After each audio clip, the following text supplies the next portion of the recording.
नमस्कार दोस्तों, आदाब, गुड मॉर्निंग।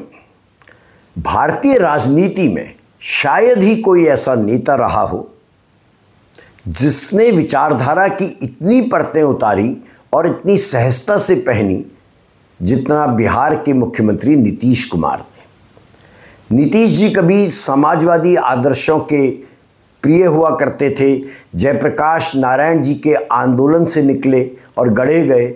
उन्होंने सुशासन बाबू के रूप में प्रशंसा पाई और फिर उसी गति से वे भगवा राजनीति की गोद में जा बैठे।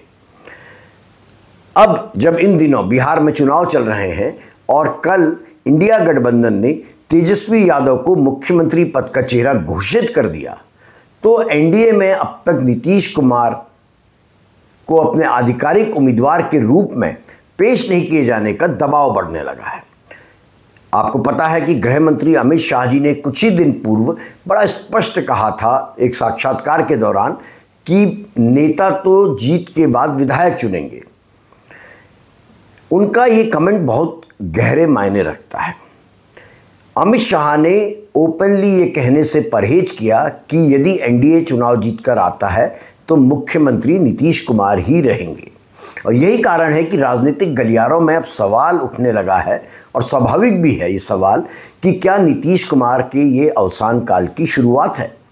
तेजस्वी यादव को मुख्यमंत्री चेहरा घोषित किए जाने के बाद यकीन मानिए पूरा एनडीए भारी दबाव में है। उन पर दबाव बनाया जा रहा है, स्वयं तेजस्वी यादव दबाव बना रहे हैं कि कम से कम एनडीए बिहार में अपना चेहरा तो स्पष्ट करे। लेकिन भाजपा नेतृत्व बहुत सोच समझ के कदम उठा रहा है, वो नीतीश कुमार को इंडोर्स नहीं कर रहा है। ये कहा जा रहा है दिल्ली के सत्ता गलियारों में कि भाजपा के शीर्ष स्तर पर यह राय बन चुकी है कि अब नीतीश जी को केवल ट्रांजिशनल चेहरा बनाया जाए, यानी चुनाव तक के लिए वे एनडीए का हिस्सा बने रहें, उसका चेहरा बने रहें, और उसके बाद नया चेहरा संभवतः भाजपा से। ये ठीक वैसे ही है जैसे महाराष्ट्र में हुआ। वहाँ शिंदे चेहरा थे चुनाव के दौरान, जो उस समय मुख्यमंत्री थे, लेकिन जब पार्टी जीत गई, एनडीए गठबंधन जीत गया, तो देवेंद्र फडणवीस को मुख्यमंत्री बना दिया गया और शिंदे साहब डिप्टी चीफ मिनिस्टर बनने को मजबूर कर दिए गए। बहरहाल वही नेता जो कभी एनडीए का बिहार में सबसे भरोसेमंद सहयोगी था, या भरोसेमंद ना भी कहें, मजबूरी में था लेकिन बहुत इंपॉर्टेंट सहयोगी था, वो अब भाजपा के लिए बोझ बन चुका है। यह राजनीति के उस चक्र का प्रतीक है जहां सत्ता में बने रहने की निरंतर लालसा अंततः सत्ता से बाहर कर देती है। तो आज चर्चा करते हैं नीतीश कुमार जी पर। इस चर्चा करने के पीछे वर्तमान में जो चुनाव चल रहे हैं विधानसभा के बिहार में, वो तो है ही है एक मुद्दा। साथ ही नीतीश जी पर चर्चा करना मुझे इसलिए उचित लगा क्योंकि उनके साथ मेरी गहरी मित्रता रही है, उठा बैठ रही है। और ये मित्रता एक पत्रकार और एक राजनेता की मित्रता नहीं, बल्कि बड़ी निजी मित्रता रही है। मैंने उनको बहुत करीब से देखा है, वो भी सन 2000 से। नीतीश कुमार जी जो कभी जयप्रकाश आंदोलन के आदर्शों के प्रतीक माने जाते थे, वे आज भारतीय जनता पार्टी की विचारधारा के स्थायी सहयोगी हैं। और ये बदलाव सिर्फ गठबंधन का नहीं है, बल्कि यह एक युग की, आप कह सकते हैं, विचारधारात्मक यात्रा का अंत है, जहां समाजवाद के बीच से एक नेता उपजा, लेकिन सत्ता लोलुपता ने उसे पूरी तरह भगवा राजनीति के रंग में रंग लिया।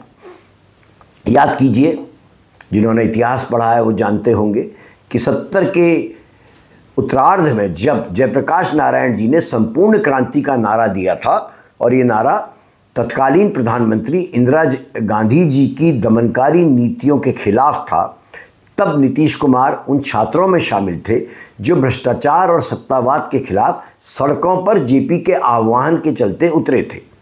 समाजवाद, नैतिकता और समानता, ये उन छात्रों के जीवन के मुख्य सूत्र उस दौर में बने थे। ये वही दौर था जब लालू प्रसाद यादव ने भी राजनीति में कदम रखा। वो भी जयप्रकाश नारायण के शिष्य थे। सुशील मोदी, भाजपा के वरिष्ठ नेता सुशील मोदी जी और रविशंकर प्रसाद जी भी, और उन जैसे कई नाम उसी दौर में राजनीति में आए या सार्वजनिक जीवन में आए। जयप्रकाश आंदोलन ने, आप कह सकते हैं कि नीतीश कुमार को दिशा दी, लेकिन आने वाले दशकों में उन्होंने ये दिशा बदल ली। वे मजबूर नहीं हुए दिशा बदलने के लिए। सत्ता लोलुपता ने नीतीश कुमार को पूरी तरह बदल दिया। अब आप सोचिए, कर्पूरी ठाकुर और राम मनोहर लोहिया जी के विचारों से प्रेरित व्यक्ति, उनके विचारों पर चलने का दावा करने वाला समाजवादी व्यक्ति केवल और केवल सत्ता लोलुपता के चलते पूरी तरह भगवामय हो गया। उनकी पहली सरकार जो थी वही समझौते की सरकार थी। साल था वर्ष 2000, अगर मैं गलत नहीं हूं तो 2000 में नीतीश जी ने पहली बार मुख्यमंत्री पद की शपथ ली थी और ये वही दौर था जब मैं नीतीश जी के बेहद करीबी मित्रों में शुमार था। मैंने बड़े नज़दीक से वो 7 दिन देखे। आप यकीन कीजिएगा, जब 7 दिन तक वो मुख्यमंत्री रहे थे और 8वें दिन उनको बहुमत साबित करना था सदन में और वो साबित नहीं कर पाए थे, उन 7 दिनों में नीतीश जी मुझे लगातार फ़ोन करके राजनीतिक हालचाल दिल्ली का जानते थे। बिहार की राजनीति में ये क्षण बड़ा महत्वपूर्ण था जब नीतीश जी ने शपथ ली थी। लालू प्रसाद यादव जी की पार्टी को पूर्ण बहुमत नहीं मिला था, नीतीश जी को भी पूर्ण बहुमत नहीं मिला था उनकी पार्टी को, लेकिन उन्होंने भारतीय जनता पार्टी के सहयोग से राज्यपाल से आमंत्रण पा लिया था सरकार बनाने का। लालू यादव के लंबे शासन के बाद बिहार की जनता ने उन्हें एक विकल्प के तौर पर देखा। ये सरकार, जैसे मैंने आपको बताया, 7 दिनों में गिर गई, लेकिन इन 7 दिनों में ही यह स्पष्ट हो गया था कि नीतीश सत्ता के लिए हर गठजोड़, हर गठबंधन करने को तैयार है। हर किसी से, चाहे वो अपराधी हो, चाहे वो माफिया हो, उससे हाथ मिलाने के लिए भी तैयार है। बहुमत ना होने के बावजूद उन्होंने भाजपा के साथ मिलकर वह सरकार बनाई थी और ऐसे कई विधायकों का समर्थन मांगने वे स्वयं गए थे जिन पर गंभीर आपराधिक आरोप थे। यह उनकी राजनीति में नैतिक समझौते का पहला सबूत था। लोग उनको पहचान नहीं पाए, मैं भी नहीं पहचान पाया कि वो इस हद तक सत्ता लोलुप हो जाएंगे। लेकिन सत्ता का स्वाद चखने के बाद, मुख्यमंत्री बनने के बाद उन्होंने तय कर लिया था कि हर कीमत पे वे राजनीति के केंद्र में बने रहेंगे। मैं आपको एक मज़ेदार वाकया उन दिनों का बताता हूं। नीतीश जी मुख्यमंत्री पद से इस्तीफा देने के बाद दिल्ली आए और ये तय था कि वो अटल जी की सरकार में दोबारा शामिल होंगे, दोबारा रेल मंत्री बनेंगे, मगर बीच में एक गैप था कुछ दिनों का। मैं नीतीश जी के साथ उनके घर में बैठा था और उनके साथ उनके करीबियों की एक पूरी फौज वहाँ बैठी थी। उनका घर 5 भगवान दास मार्ग में था। बाहर एक पोटा कैबिन बनाया गया था जहाँ नीतीश जी का कार्यालय था। मैं उन दिनों शर्ट पैंट पहनता था और संभवतः उस दिन मैंने टाई भी पहनी थी। नीतीश जी सबसे पूछ रहे थे, उनके करीबी, उनके चमचे सब कह रहे थे कि सर आपने कमाल किया, बहुमत नहीं जुटा पाए लेकिन आपकी साख बन गई है। मैं खामोश था। नीतीश जी ने मेरी ओर देखा और मुझसे पूछा, आप बताइए अपूर्व जी। मैंने भी वही बात कही जो बाकी सब कह रहे थे कि ठीक किया भाई साहब, अच्छा किया आपने, प्रयास किया। लालू जी के जंगल राज के बाद आपका मुख्यमंत्री बनना एक सुखद एहसास समान था बिहार की जनता के लिए।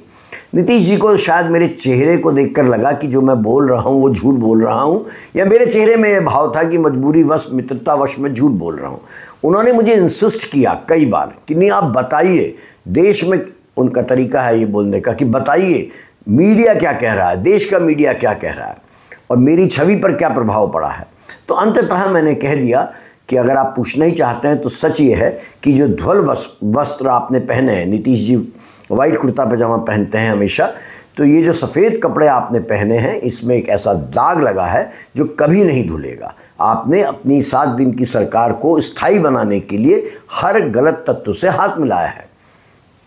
जनाब पूरा माहौल बदल गया, कमरे में सन्नाटा छा गया। मेरे बगल में उनके निजी सचिव जो एक IAS अफसर थे और बाद में केंद्र में मंत्री भी बने, RCP सिंह बैठे थे। उन्होंने मेरा हाथ दबाया और हल्के से कहा, आप क्या बोल रहे हैं। नीतीश जी खामोश रहे कुछ देर और उसके बाद वो तेज़ी से खड़े हुए, इतनी तेज़ी से कि उन्होंने कुर्सी को पीछे की ओर को पुश कर दिया और पोटा कैबिन हिल गया। और उन्होंने मेरी ओर ना देखते हुए जोर से बोला कि कोट और टाई पहनने वाले लोग, दिल्ली के AC में बैठने वाले लोग नीतीश कुमार को बताएंगे कि उनके कपड़ों में जो दाग लगा है वो धुलेगा या नहीं। इतना कहकर नीतीश जी चले गए। मुझे तभी समझ जाना चाहिए था कि मेरे मित्र नीतीश कुमार दरअसल एक तानाशाह प्रवृत्ति के व्यक्ति हैं। बहरहाल 2005 में जब बिहार में एनडीए सत्ता में लौटी तो नीतीश जी ने खुद को विकास और प्रशासन के प्रतीक के रूप में स्थापित किया। सड़कों का निर्माण हुआ, बिजली आने लगी, शिक्षा व्यवस्था थोड़ी बहुत दुरुस्त हुई और लड़कियों की सुरक्षा को उन्होंने सुनिश्चित किया। लड़कियों के लिए उन्होंने साइकिल योजना भी निकाली थी। इन सब कारणों से लोगों ने उनको सुशासन बाबू बना दिया। मेरा निजी एक इस पर स्मरण मुझे एक है, मैं उन दिनों पटना गया था, मुझे समय याद नहीं, मगर पटना जाकर मुझे बड़ा आश्चर्य हुआ कि ये देश के इतने बड़े प्रदेश, बिहार की राजधानी है पटना, मगर यहाँ तो सब चीज़ें बदहाल हैं। सड़क में गड्ढे मैंने देखे, स्ट्रीट लाइट्स नहीं थी। मैं वहाँ चाणक्य होटल है, वहाँ रुका था और नीतीश जी से मिलने के लिए मैंने समय मांगा था। मैं शाम को 9 बजे के करीब एक रेलवे फाटक के पास पान खा रहा था। मेरे एक मित्र जो वहाँ बिहार में एमएलसी हैं और नीतीश जी के करीबी रहे हैं, वो मेरे साथ थे और चाणक्य होटल के मालिक मेरे साथ थे। मैंने उनसे पूछा कि साहब, नीतीश जी को आप लोग सुशासन बाबू कह रहे हैं, लेकिन यहाँ तो कोई परिवर्तन नहीं है। जानकारी लेने के लिए पूछा तो वो जो होटल के मालिक थे वो बड़े नाराज़ हो गए और उन्होंने मुझे नाराज़गी में कहा कि जो आप रात के 9 बजे रेलवे फाटक के पास खड़े होकर पान खाने का आपको मौका मिल रहा है, इसका कारण नीतीश कुमार हैं, नहीं तो यहाँ जंगल राज था। बाद में मुझे पता चला उस होटल के मालिक साहब के भाई की भी वसूली करने के लिए हत्या कर दी गई थी जब लालू जी वहाँ के या राबड़ी जी वहाँ की मुख्यमंत्री थी उन दिनों। बहरहाल, नीतीश जी के नेतृत्व में बिहार ने कानून व्यवस्था में सुधार देखा, निश्चित तौर पर देखा, और जनता को लगा कि एक नई सुबह अब संभव है। लेकिन इसी दौर में नीतीश जी की एक और पहचान उभरने लगी और वो थी हर कीमत में सत्ता पाने के लिए सत्ता संतुलन के महान खिलाड़ी की। नीतीश कुमार का राजनीतिक ग्राफ इस दौर में जितनी तेजी से बढ़ा, आप गौर कीजिएगा, उतनी तेजी से उनकी वैचारिक प्रतिबद्धता कमजोर होती चली गई। 2013 में नरेंद्र मोदी जी को जब बीजेपी ने डिक्लेयर किया कि वे, तत्कालीन गुजरात के मुख्यमंत्री नरेंद्र मोदी जी ही 2014 में होने जाने चुनाव में, आम चुनाव में प्रधानमंत्री पद का बीजेपी की ओर से उम्मीदवार होंगे, तो नीतीश जी बुरी तरह बिदक गए।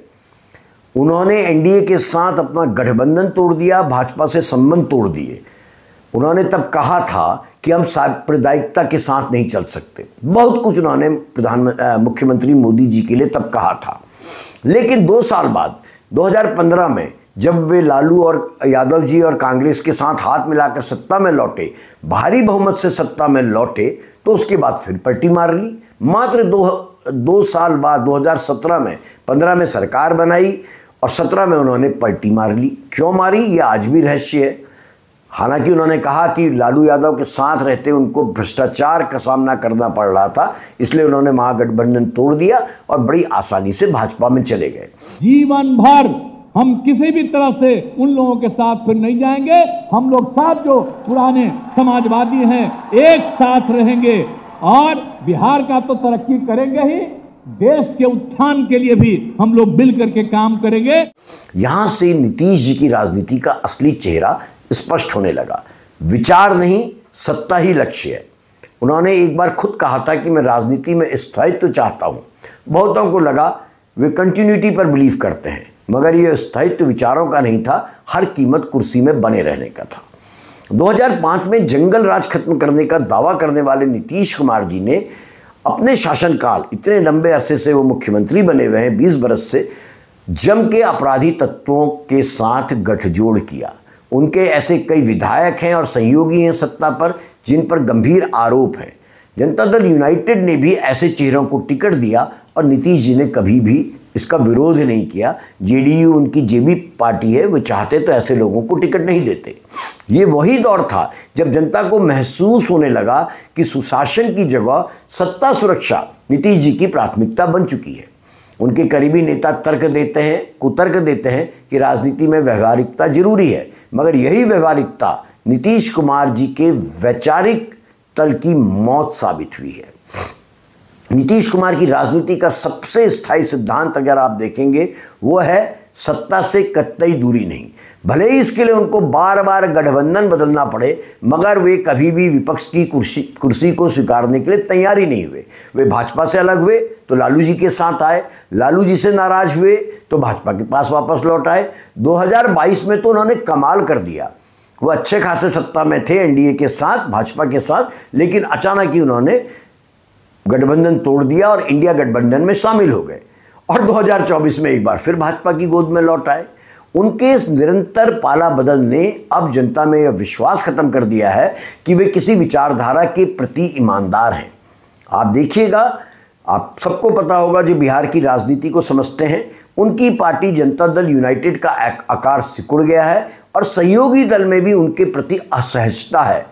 भाजपा उनको विश्वसनीय सहयोगी नहीं मानती है, मजबूरी का सहयोगी मानती है और यही कारण है कि भारतीय जनता पार्टी या केंद्रीय गृह मंत्री अमित शाह उनको अब चुनाव बाद मुख्यमंत्री घोषित करने के लिए तैयार नहीं है। ये सबसे महत्वपूर्ण बात है। अंदर खाने तो यह चर्चा भी है कि भाजपा बिहार में नया चेहरा तलाश रही है। यदि उसको सही सीटें मिली तो इस बार बीजेपी की चीफ मिनिस्टर बिहार के बीजेपी का व्यक्ति होगा। लेकिन इस समीकरण में एक बड़ी जटिलता है। मोदी जी की सरकार अपने दम पर केवल 240 सांसदों को लेकर चल रही है। उसकी मजबूरी है कि नीतीश जी के सांसद उसके साथ बने रहें, जेडीयू के सांसद उसके साथ बने रहें और इसलिए उसकी निर्भरता है अपनी सरकार के लिए नीतीश जी पर।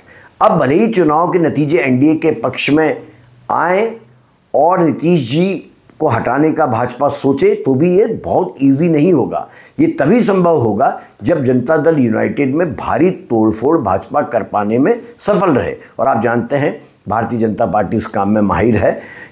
ये नीतीश कुमार को हटाने के लिए ऐसा किया जा सकता है। बड़ी चर्चाएं हो रही हैं कि जनता दल यूनाइटेड के अंदर ही एक खेमा है जो कभी भी नीतीश जी का साथ छोड़ सकता है। मगर अभी की स्थिति यह है कि यदि जेडीयू नहीं टूटी और यदि एनडीए गठबंधन सत्ता के करीब पहुंचा तो नीतीश कुमार को मुख्यमंत्री पद से रोकना बहुत इजी बीजेपी के लिए नहीं होगा। बहरहाल, कभी जो नेता संघ और भाजपा की विचारधारा का पुरजोर विरोध करता था, आज वही उनके साथ मंच साझा करता है। कभी जो कहता था कि हम सांप्रदायिकता से कतई समझौता नहीं करेंगे, वही अब भाजपा के सबसे पुराने सहयोगियों में से एक बन चुका है। विश्वस्त नहीं है, लेकिन सत्ता के लिए भाजपा के साथ टिका हुआ है। यह एक्चुअल में एक व्यक्ति का परिवर्तन नहीं है, बल्कि भारतीय राजनीति की उस प्रवृत्ति का आईना है जहां विचारधारा धीरे धीरे सत्ता की लोलुपता के चलते खत्म हो जाती है। बिहार में नीतीश अब निर्णायक नहीं बल्कि एक समीकरण का हिस्सा मात्र बन के रह गए हैं। उनकी विश्वसनीयता बेहद घट चुकी है, जेडीयू बेहद कमज़ोर हो चुकी है और भारतीय जनता पार्टी, यकीन मान के चलिएगा, उनको केवल ढो रही है इस चुनाव के लिए। वे फिलहाल अपरिहार्य हैं, इससे इनकार नहीं किया जा सकता है। केंद्र में मोदी जी की सरकार के लिए भी और बिहार में एनडीए की वापसी के लिए भी। लेकिन बीजेपी उनको विश्वसनीय कतई नहीं मानती और विपक्ष भी उनको कतई विश्वसनीय नहीं मानता है, क्योंकि विपक्ष भी देख चुका है कि नीतीश जी कभी भी पाला पलट सकते हैं। तो ये वही स्थिति होती है जिसे राजनीति में अवसान काल कहा जाता है, जब व्यक्ति सत्ता में तो है पर नियंत्रण उसके हाथों से फिसलने लगा है। नीतीश जी का राजनीतिक सफर यह भी दिखाता है कि विचारधारा के बिना सत्ता व्यक्ति को कितना खोखला कर देती है। नीतीश जी ने शुरुआती दौर में बिहार में प्रशासनिक सुधार जरूर किए, लेकिन वैचारिक दिशा खो दी और इस वैचारिक दिशा को खोने के कारण ही आज बिहार इस अधोगति में है। नीतीश जी समाजवादी आंदोलन की उपज थे, इससे इनकार नहीं किया जा सकता, पर अब उसी आंदोलन की विरासत के विपरीत खड़े हैं। बिहार की राजनीति में आज जो बात गूंज रही है वह उनकी दशकों की यात्रा का सार कही जा सकती है। ये कहा जाता है, सुना जाता है, गली गली में सुना जाता है कि नीतीश कुमार अभी किसी दल के नहीं बल्कि परिस्थितियों के मुख्यमंत्री हैं और जब परिस्थितियां बदलती है तो इतिहास नए नायक गढ़ लेता है। धन्यवाद।